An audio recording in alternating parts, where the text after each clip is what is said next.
Hello, welcome to the Chemistry Made Simple podcast. I'm your host, Matthew Macario, and today we're just doing a very short episode talking about one of the standard enthalpy changes. And I'm going to be putting out a few short episodes with different standard enthalpy changes, so watch out for those. In this one, we're going to be talking about the standard enthalpy of formation. So let's define that first. And the definition is that the standard molar enthalpy of formation is the enthalpy change when 1 mole of compound is formed from its constituent elements under standard conditions, all reactants and products being in their standard states. So what does that mean? Well, first we talked about standard conditions, and standard conditions for this and other standard enthalpy definitions always means pressure of 100 kilopascals and temperature of 298 Kelvin. It's important to realize the definition is about measuring the enthalpy change for the production of 1 mole of product. It's not related to how many moles of the reactants of the elements are involved. It's about the product, the compound that is being formed. So the standard enthalpy change for 1 mole of our product compound. We also talk about the elements being in their standard states. And that just means the states that they exist in under the standard conditions that we mentioned. For example, if we're going to be talking about the formation of sodium chloride from sodium and chlorine, we're going to be using solid sodium and gaseous chlorine, because sodium is a solid at 298 Kelvin, 100 kilopascals, and chlorine is a gas at 298 Kelvin and 100 kilopascals.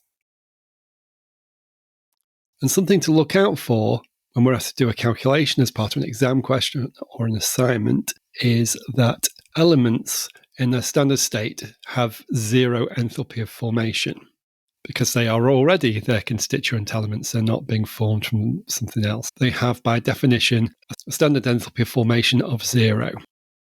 But you might occasionally see a small value for an enthalpy of formation of an element, and that would be where the element is not in its standard state. So we need to reference it back to its standard state. For example, a reaction may be done where an element that is a solid in standard conditions needs to be a liquid in order to be part of the reaction. And therefore you may see an enthalpy change quoted for that element as a liquid. And that enthalpy change is not a chemical change for that element. Is effectively the enthalpy change to turn it from solid to liquid. So when might you use enthalpy of formation? Well, you'll come across it a great deal. It'll be quoted a lot in your exam questions, in your assignment questions, your homeworks, and so on. And that's because it's really useful in being able to use a theoretical second reaction route to be able to calculate the enthalpy change for a reaction where you can't actually physically measure that reaction and that enthalpy change during the process. And if you want to know more about that, I did an episode a few episodes ago, how to use the standard enthalpy of formation and standard enthalpy of combustion, and I would suggest going and listening to that and find out more. Okay, so that's the end of this episode about the standard enthalpy of formation. I'll be releasing another episode about another standard enthalpy very shortly. Do look out for that. If you've more questions on this topic, please do come over to our Patreon community at patreon.com/chemistrymadesimple and ask those questions. That's where I'll be answering them. Thank you for listening to this episode.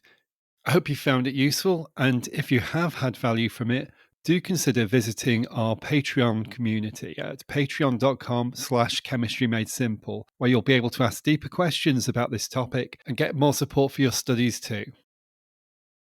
So I look forward to speaking to you again in the next episode, and until then, do look after yourself and goodbye.